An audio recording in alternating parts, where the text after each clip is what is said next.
tí àlùmọ̀ bá ní olórí tí ń pàṣẹ wa tó jọ̀gá ẹni ló wà ní position irú Nàìjíríà ní sultan so ẹ jẹ́ kí sultan ó decide fún awamul muslimin tí wọ́n kan bá wá túmọ̀ nǹkan kan tó yàtọ̀ communicate sultan má communicate awamul nas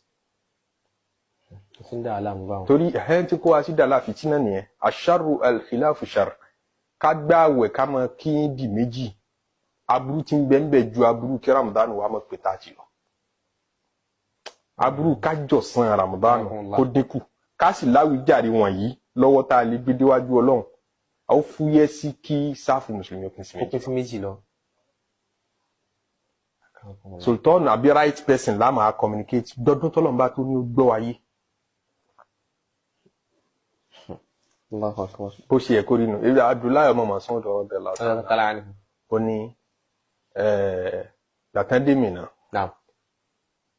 ní àsìkò khilafa Uthman radiyallahu ta'ala anhu Uthman wá fẹ́ kírun fún wọn mìíràn Uthman wá ń kí pé ní mẹ́rin òpó mẹ́rin ó sì sọ́hà lọ́dọ̀ Abdullahi ibn Mas'ud pé níjọ́ táwọn bá Nábì ṣe hajj yìí o rákà méjì ní kí n bí ń sọ jáde fáwọn èèyàn tán gbọ́ pé mẹ́rin kọ́là Nábì kí n bí táwọn wá ṣe kọ́ ọmọ tí wọ́n gbérùn dìde lòun náà bá wá jọ méjì ní mẹ́rin lókì ó bá àwọn èèyàn kí àwọn èèyàn wá wọ́n dà pé ṣe bó ní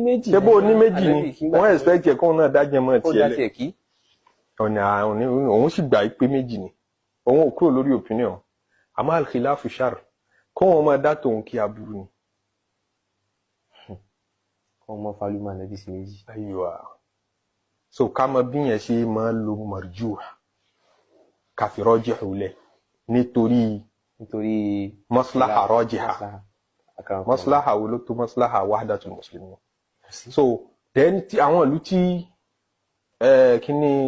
mọ̀tọ́lì wọn bá jẹ́ yọ̀kan kò sóore níbi ká máa gbààwẹ̀ ọ̀tọ̀ọ̀tọ̀ tá a mọ̀ pé mọ́tòláhùn kan náà là ń ṣe ẹ̀ especially ayé tó ti wá lu jára wọn ó ti kúrò ní pé Ibn Mas'ud wà ń ṣàmù kíní kan àwọn kan wà Mọ̀dínà wọ́n mú àwẹ̀ níjọba yìí àwọn ará Mọ̀dínà mú àwẹ̀ ìjọba àwọn ẹjọ́ yẹn kò sí communication ìlú ọ̀tọ̀ọ̀tọ̀ ni so ìjẹ́ kọ́mọ̀ tí ẹ̀mọ́ mọ̀ sí àwọn so bẹ́ẹ̀ tí gbogbo olú tó jọ ní bọ́dà papọ̀ tá a ní mọ́tòláhùn kan náà so èmi ò rí justification fún bí ìyìn rí justification fún ká máa gbààwẹ̀ ọ̀tọ̀ọ̀tọ̀ ló kọ pé ìlú ọ̀tọ̀ọ̀tọ̀ èbó ló bá wa pín ilẹ̀ ńlẹ̀